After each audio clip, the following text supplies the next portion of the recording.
Good morning, students and all my dear friends. Now let's come back on the topic, and this is the chapter number 17 from our past, and this is the making of the national movement 1870s to 1947. प्यारे बच्चों, हम इस chapter में जो हम 1870 से लेकर के 1947 तक का जो हमारा स्ट्रगल रहा है उसके बारे में हमें ये नॉलेज हमें गेन करनी है। स्पेशली बात करें जो आज का जो टॉपिक है, now today's topic where we have to discuss about the topic and it is the formation of Indian National Congress.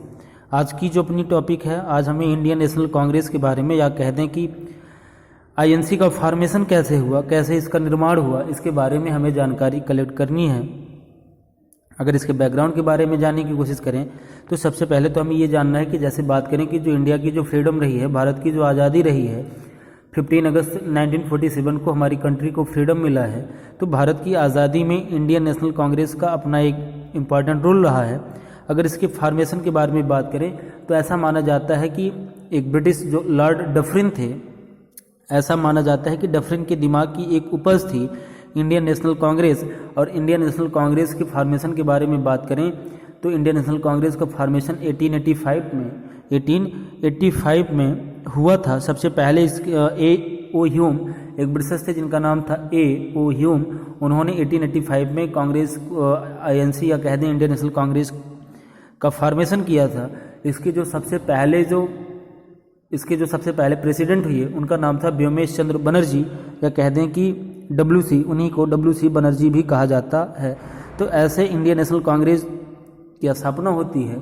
और इंडियन नेशनल कांग्रेस के निर्माण के साथ ही में होता क्या था कि इसकी जो एनुअल जो बैठक होती थी, एनुअल सेशन होती थी, वो हर साल इसकी बैठक हुआ करती थी। हर बार इसके प्लेस चेंज किए जाते थे। इसकी बैठक में, इसकी सेशन में जब मीटिंग होती थी तो जिसके मेंबर्स होते थे वो इसमें पार्टिसिपेट करते थे। और पार्टिसिपेट करने के बाद जो उनकी आइडियोलॉजी थी, जो विचारधारा होती थी, उस आइडियोलॉजी को एक दूसरे के साथ में शेयर करते थे और उसी आइडियोलॉजी पर वर्क करते हुए आगे बढ़ने का काम करते थे। अगर स्पेशली हम बात करें कि भारत में जैसे कि जो पॉलिटिकल अवेयरनेस के बारे में बात करें कि जैसे जो राजनीतिक जागरूकता है, जैसे कह दें कि हमारी जो सोशल अवेयरनेस है, इकोनॉमिकल अवेयरनेस है, पॉलिटिकल अवेयरनेस है, धीरे धीरे जैसे ही इंडियन नेशनल कांग्रेस की फॉर्मेशन होती है, इंडियन नेशनल कांग्रेस की फॉर्मेशन के बाद ही धीरे धीरे ये चीज़ें जो है वो लाइट में आने लगी और जो हमारी जागरूकता है वो धीरे धीरे बढ़ने लगी, धीरे धीरे लगातार ही बढ़ रही थी। अगर हम बात करें कि इंडियन, सबसे पहले हुआ क्या था कि 1851 में एक इंडियन एसोसिएशन की स्थापना की गई थी। इंडियन एसोसिएशन की स्थापना की गई थी जिसकी स्थापना किया था सुरेंद्र नाथ बनर्जी ने 1851 में। फिर इसके बात करें, इसके साथ साथ में एक बॉम्बे एसोसिएशन जो कि 1852 में बना, मद्रास नेटिव एसोसिएशन जो कि 1852 में बना, और पूना सार्वजनिक सभा 1870 में बना, जिसकी स्थापना की गई थी जस्टिस रनाडे के द्वारा। और बॉम्बे प्रेसिडेंसी की भी स्थापना की गई थी 1885 में। इसको किया था फिरोज शाह मेहता ने और बदरुद्दीन तैयब जी ने। बदरुद्दीन तैयब जी के बारे में हमें ये जानना है कि बदरुद्दीन तैयब जी, इंडियन नेशनल कांग्रेस जो थी, इंडियन नेशनल कांग्रेस की ये पहले मुस्लिम प्रेसिडेंट भी अगर कोई हुआ है तो बदरुद्दीन तैयब जी ही हुए हैं। तो हुआ क्या कि कुछ ऐसी संस्थाएं थी, कुछ ऐसी सोसाइटियां थी, चाहे वो 1851 में बनी हो, चाहे 1852 में फॉर्मेशन हुआ, चाहे 1870 में हुआ, चाहे 1885 में हो, चाहे फिरोज शाह मेहता बदरुद्दीन तैयब जी ने किया हो, चाहे सार्वजनिक सभा जस्टिस रानाडे जी ने किया हो, या फिर हम कहते हैं कि सुरेंद्र नाथ बनर्जी जी ने किया। तो ये सब ऐसी संस्थाएं थी या ऐसी सोसाइटियां थी जो समाज में बदलाव को लाना चाहती थी, जो हमारी राजनीतिक, हमारी सामाजिक, जो हमारी जागरूकता है, जो अवेयरनेस है, उसको बढ़ाने का काम कर रही थी।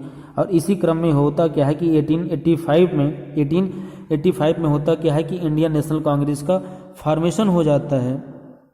और स्पेशली बात करें यहाँ पर जो लीडरशिप होती है, यहाँ पर ज़्यादा से ज़्यादा मेंबर जो बॉम्बे और कलकत्ता के जो मेंबर होते हैं वो आकर के ज्वाइन करते हैं। और स्पेशली बात करें तो जैसे इसके फॉर्मेशन में जिनका इम्पॉर्टेंट रोल रहता है, जैसे दादा भाई नौरोजी, फिरोज शाह मेहता, बदरुद्दीन तैयब जी, WC बनर्जी, सुरेंद्र नाथ बनर्जी, रोमेश चंद्र दत्त, S सुब्रमण्यम और भी कई ऐसे बहुत सारे लोग थे जिन्होंने इसके फॉर्मेशन में अपना इम्पॉर्टेंट उनका रोल था, उनकी महत्वपूर्ण भूमिका थी। उन्होंने मेहनत करके या फिर कहते हैं कि समाज में लोगों को एक दूसरे को जोड़ करके एक दूसरे को आने के लिए रिक्वेस्ट किया है, आह्वान किया है।